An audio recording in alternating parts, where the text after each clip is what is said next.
Don't tap the glass.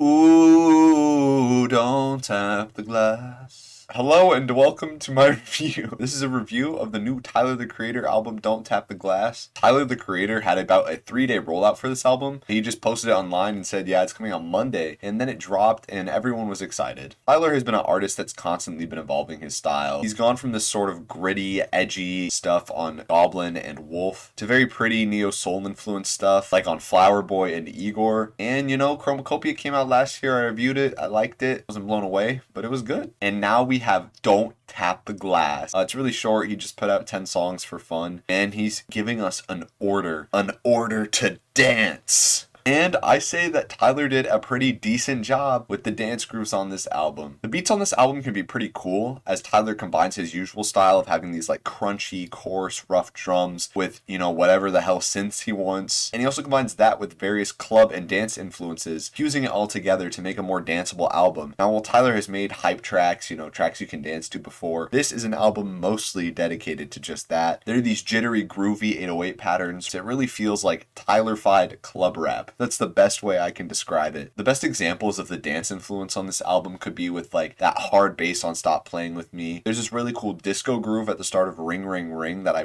wish he had throughout the whole album. And both sides of the title track and Tweakin' are both amazing beats. I really think they both hold their own fantastically here. And the last half of the song is especially cool because it really does just sound like a Tyler the Creator dance song. It combines these skittering synths and drums and whatever into this really cool beat with his usual like hard rapping performance that's featured on the first half. But I don't think that this whole album is as cool as those examples. Despite Tyler the Creator's move into the dance genre, I don't think he has enough artistic evolution on this album. It's sort of that same issue I had with Chromacopia where, oh, this is Tyler, I've heard this before, he's not really trying anything new. This can be heard with his rapping and singing, as neither of them are particularly notable on this. I'd say the best rapping from this album comes on the title track, and his singing is really just not that special. It sounds like he's biting himself, honestly, from Flower Boy and Igor and just trying to switch up the beat a bit. I really wish he was trying something new here, but a lot of this does just sound like combining Flower Boy with clubby beats. That's my main big complaint for the album that I think drags almost the entire thing down. There are some other things, like I believe the back 3 tracks are pretty weak and unfocused. The third to last track is just the feature singing. It's not really anything special. It drags on a bit too long, and it could have really used Tyler himself on it. He produces it quite obviously, but it doesn't really add anything to the album. And I also think the last 2 tracks are just weak and forgettable compared to the rest of the album. And also the track Momonem I think is easily the weakest song on the album. It comes off as this like interlude that's supposed to flow into Stop Playing With Me, and it does flow into Stop Playing With Me nicely, as the beat drop there is pretty cool, but the Momonem song itself is just really annoying to me. It's just very minimal and annoying. It doesn't really have any drums. I think the last 10 seconds are really cool, but the rest is just pretty bad. Tyler even says the word ote, and oh my god, I cringed both times I heard that. It was just really not a great track. I do think the positives outweigh the negatives on this album though. There are some really good beats. Even if they're a bit derivative of Tyler's own style, I think it works out for the most part. Tracks like Stop Playing With Me, Ring Ring Ring, and the title track show that Tyler the Creator can make a branch into this pop rap dance sphere, but he's gonna have to do a lot more than the filler that exists on this album if he wants to make a notable release. I really don't think this is something that's gonna make my end of year list. It really just doesn't stick out to me that well. Overall, I think that Tyler the Creator has just begun to eat his own style like the Ouroboros snake, and he kind of regurgitates himself in decreasingly satisfying ways on this album, apart from that 3-track run towards the middle. Chromacopia was also fairly derivative of himself, and now that he's trying to branch into a dance album, it's clear that he's sort of trapped in his own devices. He can't escape the sound that he's established, and while Tyler the Creator fans will find this to be a fantastic record, if you've heard any like creative club rap or just dance music before, it's a pretty unimpressive album. And examples of like hip house and club rap that works, I think last year's Kendrick Lamar album GNX shows how an artist can move into a more clubby style and still make a fantastic varied album. And even Amine, albeit inconsistent, he has some great hip house cuts like Arc de Triomphe and Forever that fly miles over this new Tyler album. It's a solid Tyler album with good beats, passable rapping performances, passable singing, but it just leaves a lot to be desired, as it doesn't really introduce anything new for him. I'm giving it a solid 6. Yeah, I know, this was a pretty short review. I didn't have a lot to say about this one, but I just wanted to talk about it briefly because, you know, it's Tyler, the Creator. Don't tap the glass.